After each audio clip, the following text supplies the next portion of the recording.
Okay, so Bill, right now, it's COVID. The whole economy is kind of up in the air about what's going to happen.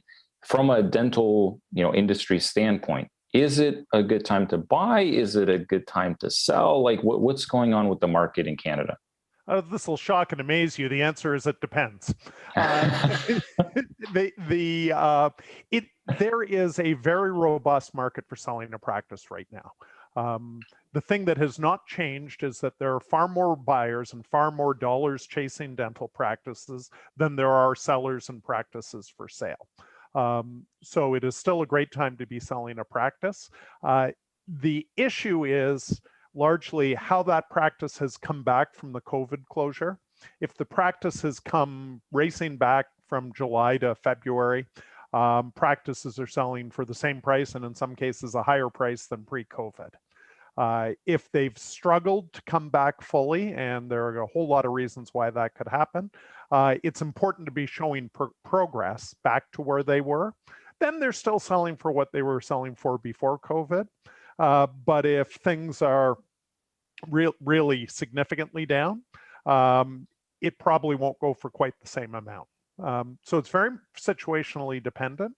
I believe for buyers out there are some buying opportunities because let's face it, COVID has not changed the incidence of caries in the population. COVID doesn't prevent people needing root canals, doesn't prevent abscesses. Indeed, it's probably contributed to them because people haven't been in for routine care. So there are probably some opportunities to gobble up a practice that is underperforming simply because of the approach the office has taken. If I'm a young dentist, let's say I'm buying my first practice, maybe I've been an associate for a couple of years, and what I've heard now during COVID is that the principals are taking on more work. They need a bit more security. So as an associate, I don't get as much work thrown at me. Maybe it is a good time to buy a practice. Now, as a young dentist, should I buy a practice in a big city like Toronto, or is it better to maybe open up a practice or buy a practice in a small town? What's your opinion on that? The most important thing is to buy the right practice. And that overrides where that practice is.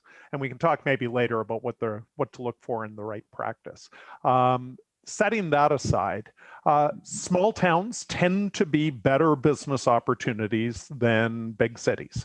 The defining issue in dental practices today is we've got a huge oversupply of dentists, and patients are the scarce resource. Most of the time in a small town, there's going to be a better ratio of patients to dentist.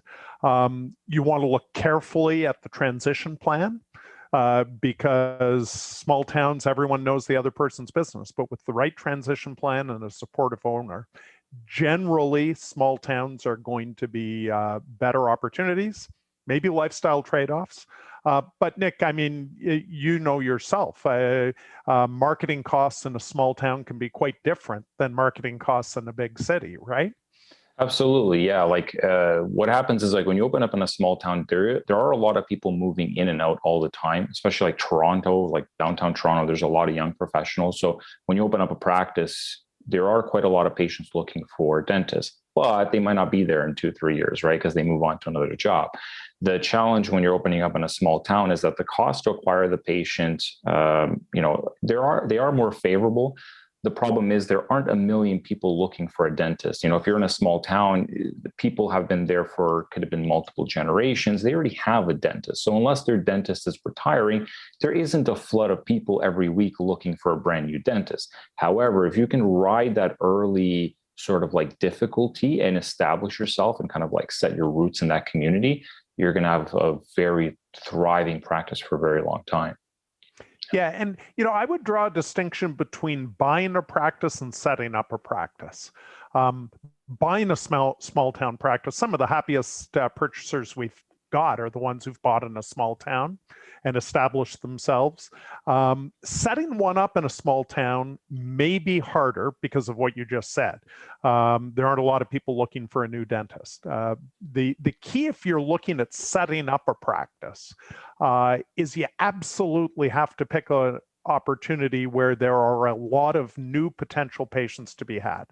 So a lot of new home construction going on, as you said, a more transient patient base in the marketplace, because unless a town is completely underserved and people are looking for a new dentist, you got to pick a location where there's going to be a lot of new patients if you're setting up.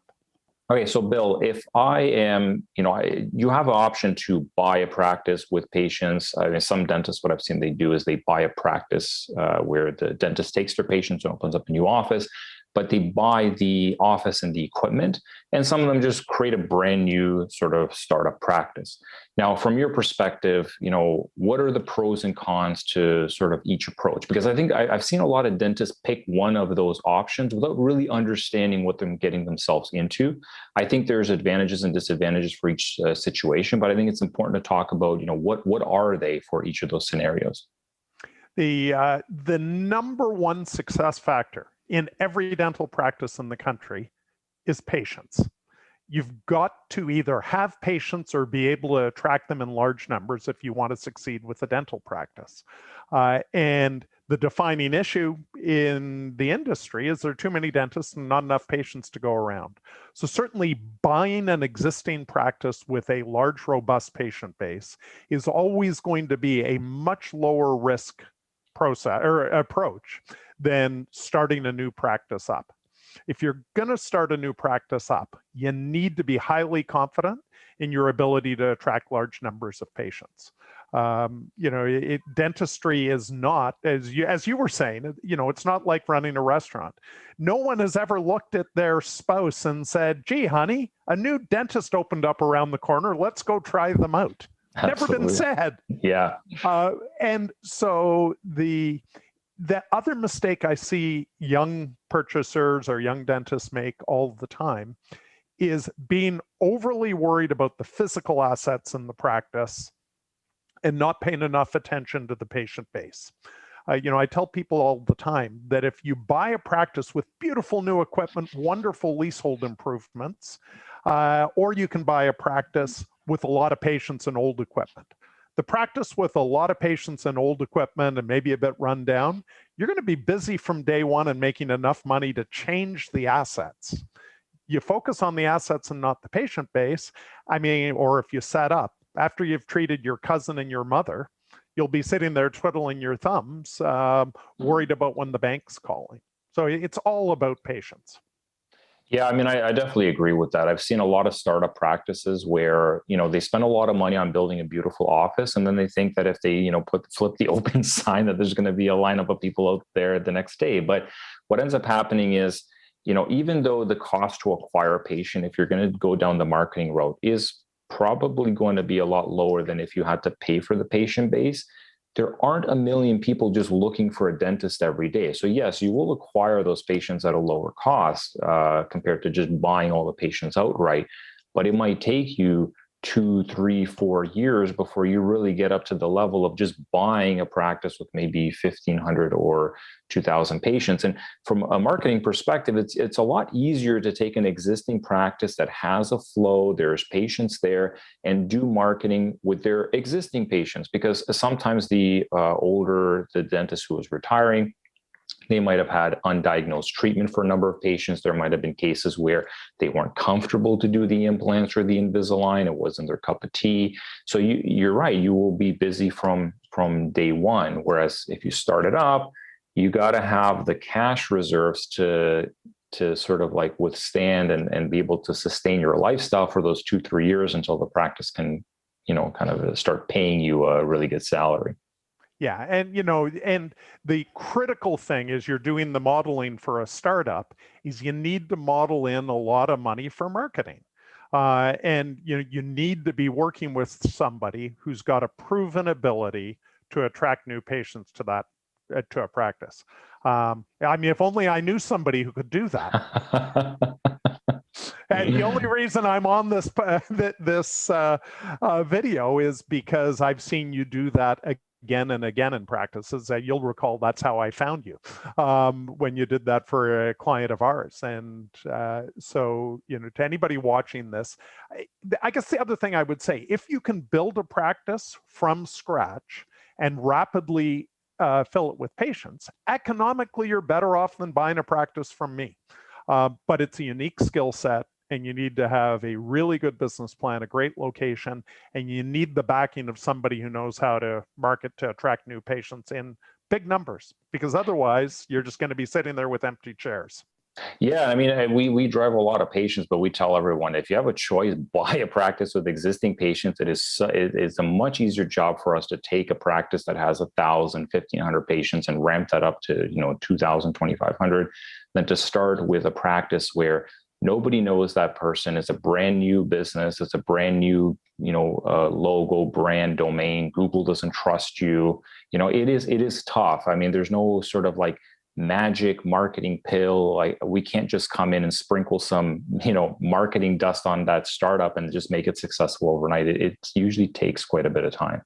Well, and as you said earlier, if you're starting with a patient base of 1,000 patients or 2,000 patients, the number one source of new patients for most practices is referrals from satisfied existing patients. Absolutely. That's Absolutely. also the lowest cost new patient. So if you're going to get referrals from 5% of your patient base and you're starting with 2,000 patients, there's 100 new patients a year right out of the gate.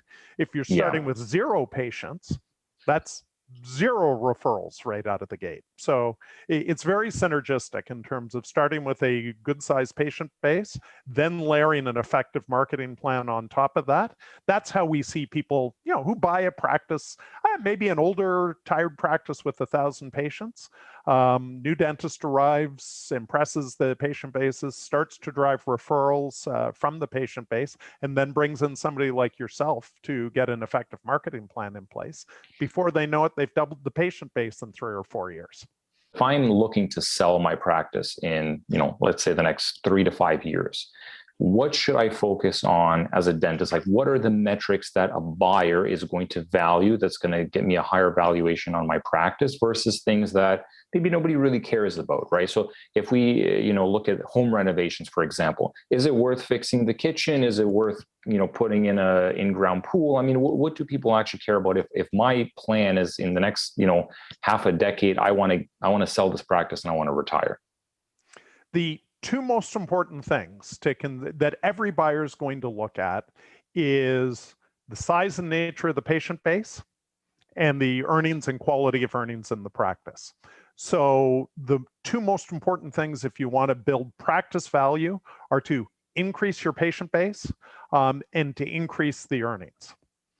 To break that down a bit more, increasing your patient base can be a function of not only attracting new patients, but also ensuring that your recall system is working very effectively. In terms of building earnings, the mistake I see many dentists make is thinking that a dollar is a dollar. Every incremental dollar of hygiene you add to your practice is going to add significantly more to the value of the practice than every dollar of dentistry. So, and the wonderful thing about building a stronger hygiene program is it is improving the patient's oral health. It is also improving your business and your business results for as long as you own it and the price you'll sell for. But it's first and foremost, it's improving patients' oral health. The thing I would not advise anybody to do is invest in a lot of new equipment, because it's earnings that drive the value of your practice. So if the chair in Op4 is 20 years old, but still totally serviceable, replacing it isn't going to add any value to your practice.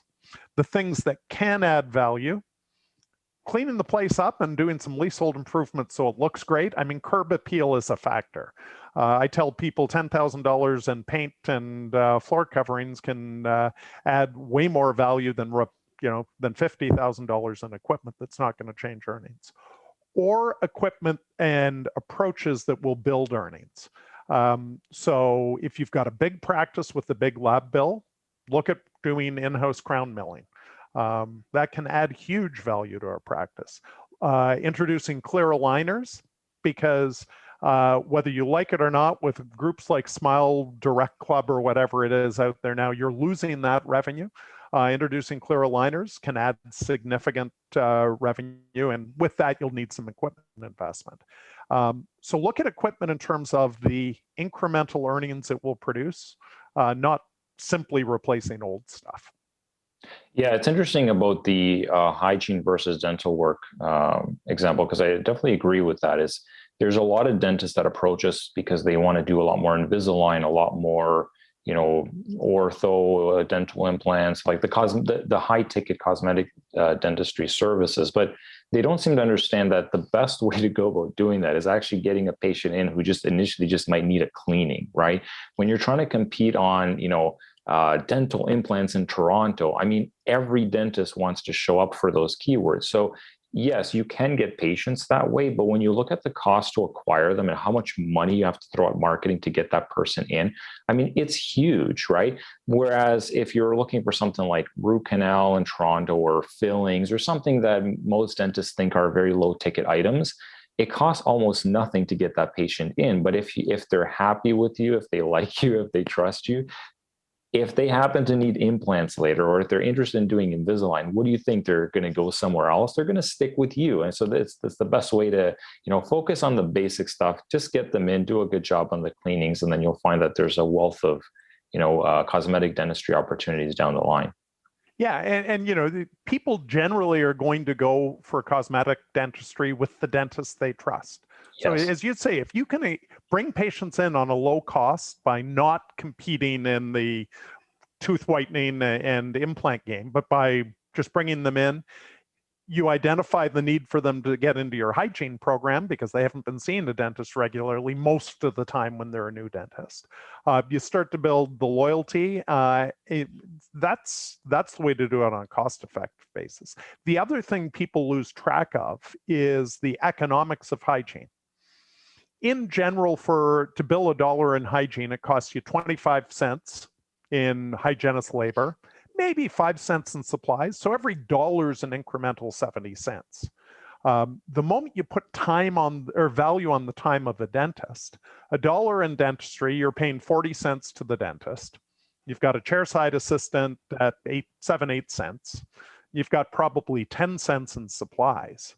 So compared to that dollar in hygiene that's yielding 70 cents in contribution, $1 in dentistry is yielding 45, 40 cents in contribution.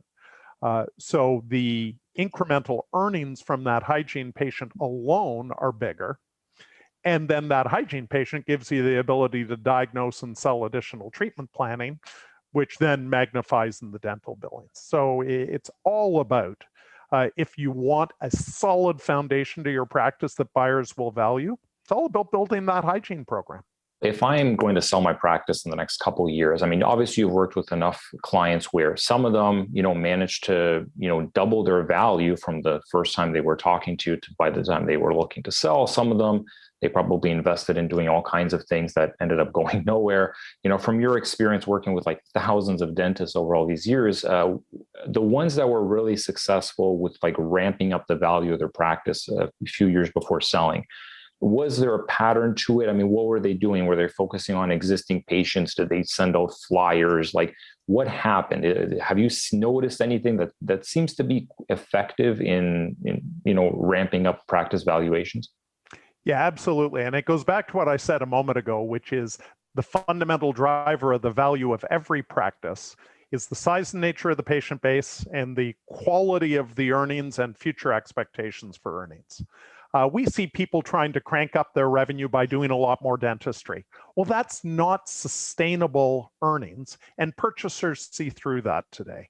Now, adding services into the practice, absolutely. If you introduce clear aligners, that can build earnings in a sustainable way. Certainly improving the quality of your recall program, understanding your attrition, making sure you're addressing it, that'll add value. But the number one thing you can do is bring in more patients and more patients that are going to stay with you. And that is not done by running free giveaways, because people who come for a free giveaway will leave for somebody else's free giveaway. It really boils, I mean, you see that. It really boils down to a high quality digital marketing campaign The days of flyers are gone, and a high quality digital marketing campaign. And then Nick, you can tell the viewers more about this than I can, but the thing I know that you do that we had not seen from other people in the marketing space is it's not just about driving a phone call to the office. It's about how that phone call gets treated and translating that digital marketing spend that just gets you a phone call into a body in a chair in the office.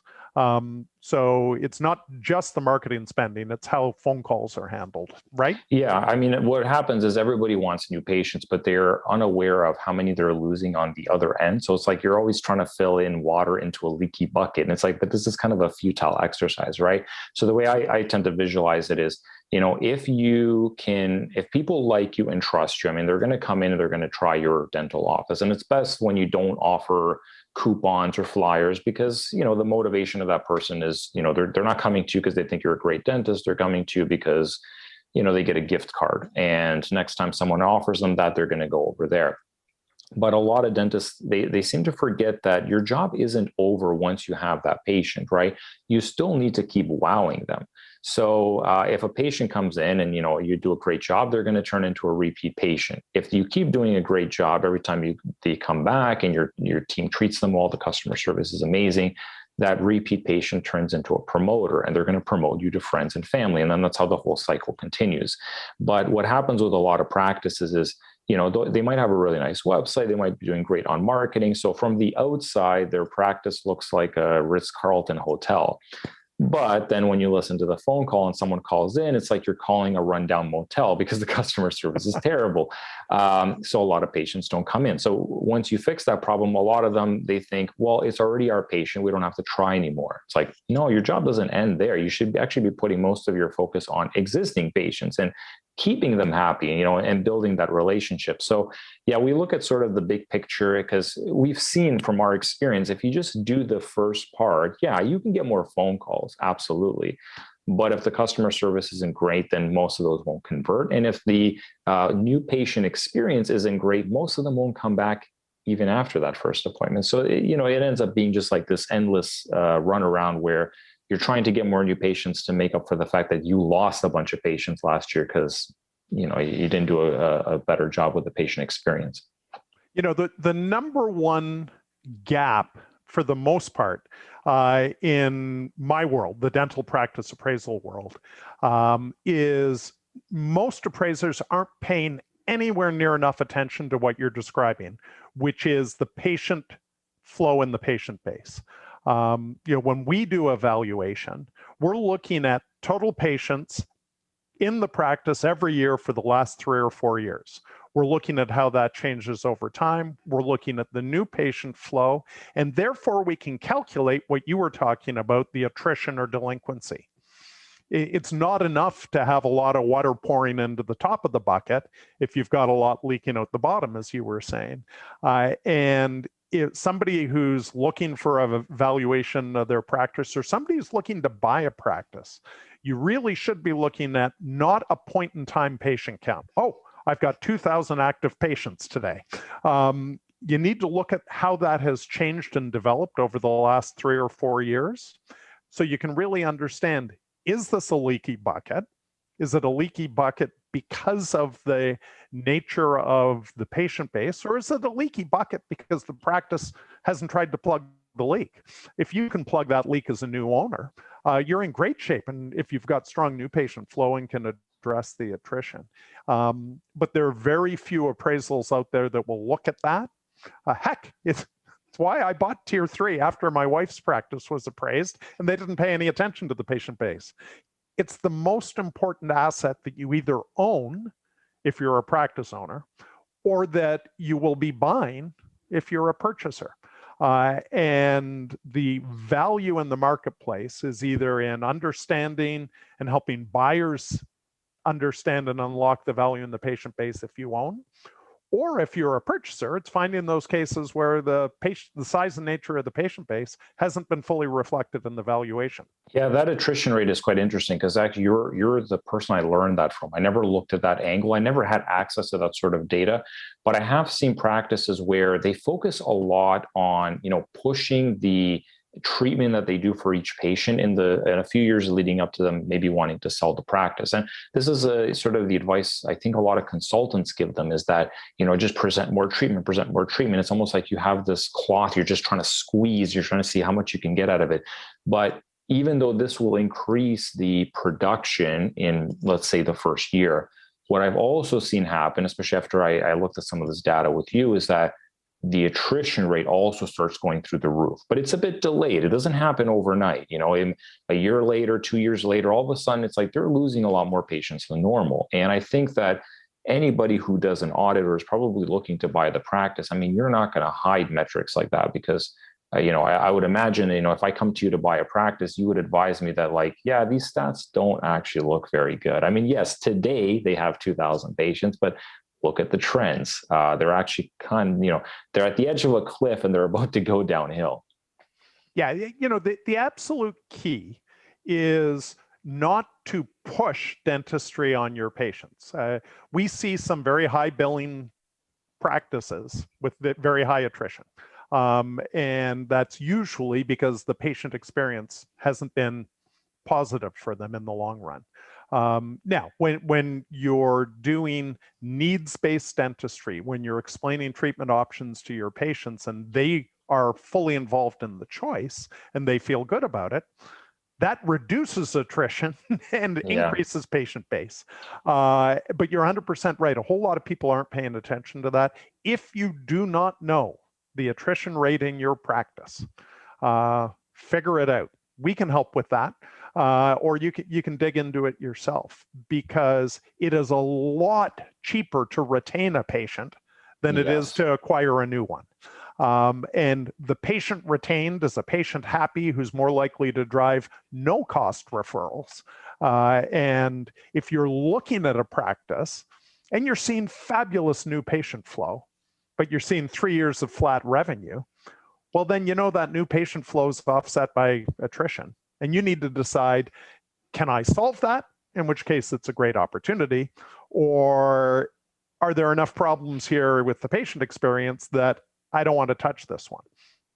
Now, what is an average attrition rate? Like, what have you seen as normal for, let's say, Ontario, for Canada? I mean, what is an average number? That's a great question. It'll vary a little bit by type of practice, but on average, we see around 8%. And that sounds big. If you've got 1,000 patients, that's 80 patients a year. You need 80 new patients a year just to offset that. But when you think about the number of times that people move, that they change jobs and they've been going to the dentist near where they work and therefore find a new dentist, kids going off to school, people passing away, that 8% would be pretty normal. In smaller or in rural areas, it tends to be a bit lower because you don't have quite as much churn in the population base. Another reason, back to your first question, why rural can be better.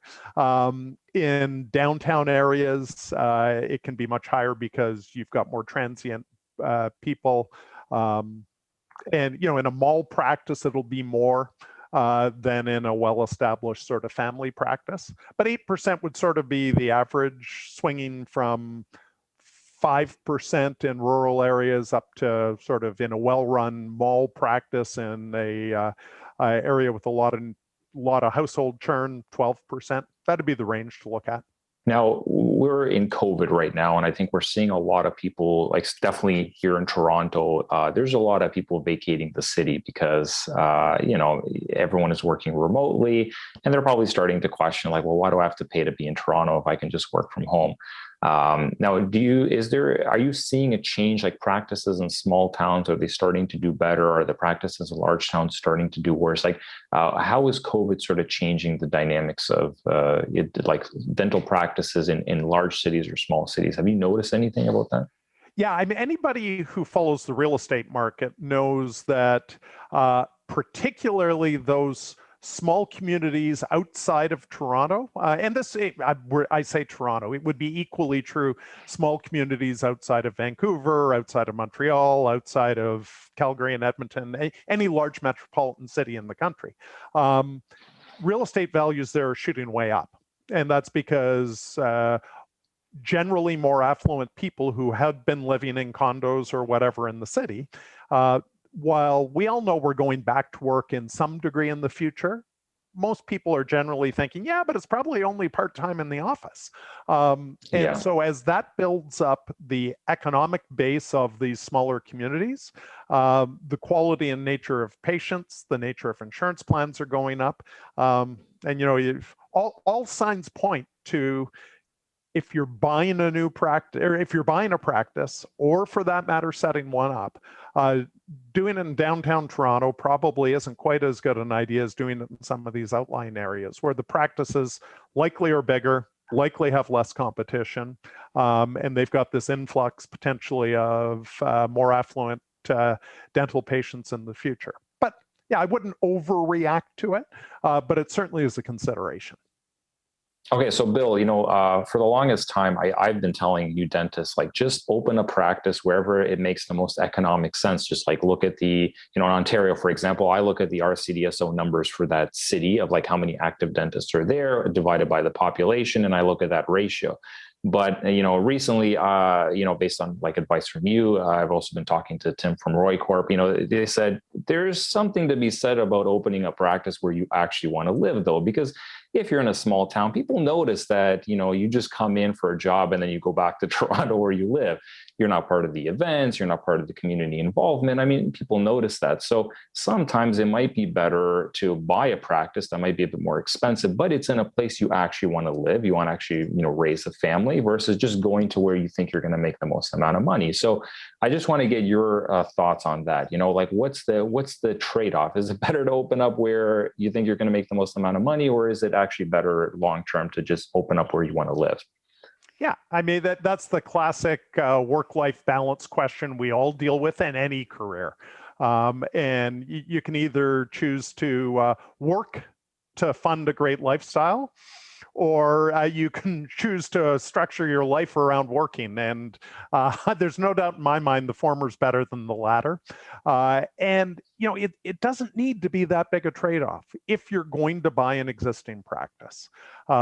You might pay a little bit more, but hey, with the supply-demand dynamics right now, you got to go a long, long way away from major urban centers to get a big discount on a practice. And if you buy a practice where you want to live and it's a good practice, you're going to do just fine. There's a reason banks are loaning dentists 100% of the purchase price at prime minus a quarter, amortized over 12 years, and they do that for virtually no other businesses. It's because dental practices, by and large, and these are banks, they're not charitable institutions, they know that the probability of success is 98%. Yeah, you might be able to make more money buying in a spot you don't want to live, but if you're not happy, it's going to show in your work. It's going to show in how you run the practice. I think a lot of them haven't commuted enough to know how horrible it can be as well. The other thing I've seen is that, if the dentist is there, just a few times a week, people do notice it, because sometimes people come in for emergencies and it just seems like the dentist is never there. And I think that, patients are sort of aware of that. So now I've sort of changed my mind on this, and I honestly think it makes a lot more sense to, take the hit initially and just build a great practice in a place you really want to be part of, than to just chase the money. Yeah. And the great thing about dentistry as a profession is if you build a great team that delivers a great client experience, you are going to succeed. You're going to build a bigger and bigger practice. If you've got a practice and it's not growing, you need to ask yourself, are we delivering a great client experience or customer or patient experience? And I have a team that's built or structured around me to do that. That's the key to success in any business, and it's absolutely true in dentistry. And the great thing is the economics of dentistry, despite how much you have to pay now to buy a practice, it's still going to be an annual 15% return on investment. There's nowhere else you're investing money at 15%, and the bank's going to give it to you. So it's not even an investment. So I think you need a life plan that allows you to want to go into work in the morning, to feel great about going into work in the morning, because when that happens, just by human nature, you're going to build a great team, deliver great patient experience, and build a great practice.